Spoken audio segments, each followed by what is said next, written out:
तो या तो ये दूसरे के पास से चोरी करता है या कर्ज लेकर खाना खाता है। मैंने कोई भी चोरी नहीं की है और ना ही मैं चोर हूँ। क्या कहा? हमारे गांव में चोरी? ये तो बहुत ही बुरी बात है। इससे पहले तो हमारे गांव में ऐसा कभी नहीं हुआ। मेरा यकीन कीजिए, मैंने चोरी नहीं की। अगर आप चाहते हैं तो मेरी तलाशी ले सकते हैं। जबकि सच तो ये है कि चोरी तुलसी राम ने ही की है, मैंने नहीं। वाह वाह वाह वाह, उल्टा चोर कोतवाल को डांटे। एक तो चोरी, ऊपर से सीना चोरी। सरपंच साहब, चोरी इसने की है, पैसे मेरे गायब हैं। सरपंच जी, अगर मैंने वास्तव में चोरी की है ना, तो फिर तुलसीराम से कहिए कि वो साबित करे, नहीं तो मुझसे माफी मांगे। क्या तुम साबित कर सकते हो? तुम्हारे पास कोई सबूत है? सरपंच जी, जब मेरे पास से पैसे गायब हुए तब यही मेरे पास था। अब तुम बताओ भाई, तुम्हारे पास क्या सबूत है कि तुम्हारी चोरी तुलसीराम ने ही की है? मेरे पास भी सबूत नहीं है सरपंच जी। मेरे पैसे भी जब चोरी हुए तब मेरे पास तुलसीराम ही मौजूद था।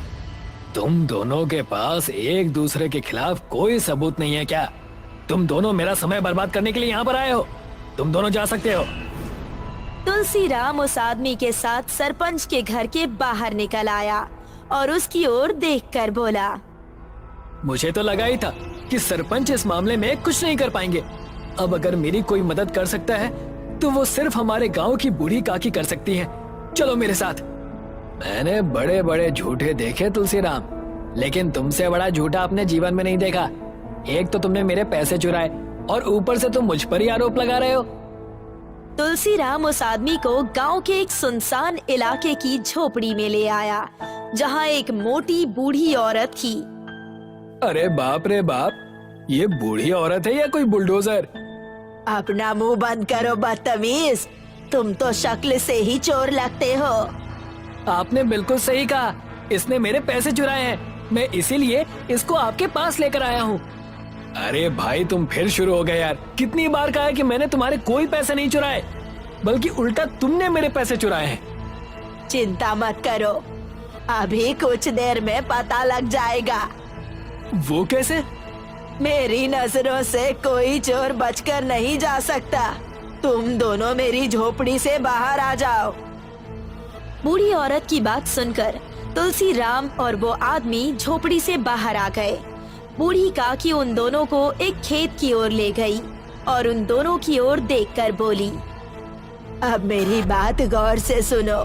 तुम में से कौन झूठ बोल रहा है और कौन सच बोल रहा है, इस बात का फैसला अभी हो जाएगा। तुम दोनों जमीन पर बैठ जाओ। मैं 123 कहकर एक मंत्र पढ़ूंगी। मंत्र पढ़ने के बाद जैसे ही तुम दोनों में से कोई चोर होगा तो उसके सिर पर पानी की बूंदें गिरने लगेंगी। तुलसीराम और वो आदमी जमीन पर बैठ गए। बूढ़ी औरत तेज आवाज में मंत्र पढ़ने लगी। 1 2 3 बजा दो सबकी बीन। अचानक तुलसीराम ने अपना हाथ सर की ओर कर लिया। तभी उस बूढ़ी औरत ने कहा, चोर तू ही है तुलसीराम। ये क्या कह रही हैं आप? मेरे सर में खुजली हो रही थी, मैंने तो बस खुजली मिटाने के लिए हाथ ऊपर उठाया था। मेरे ये बाल धूप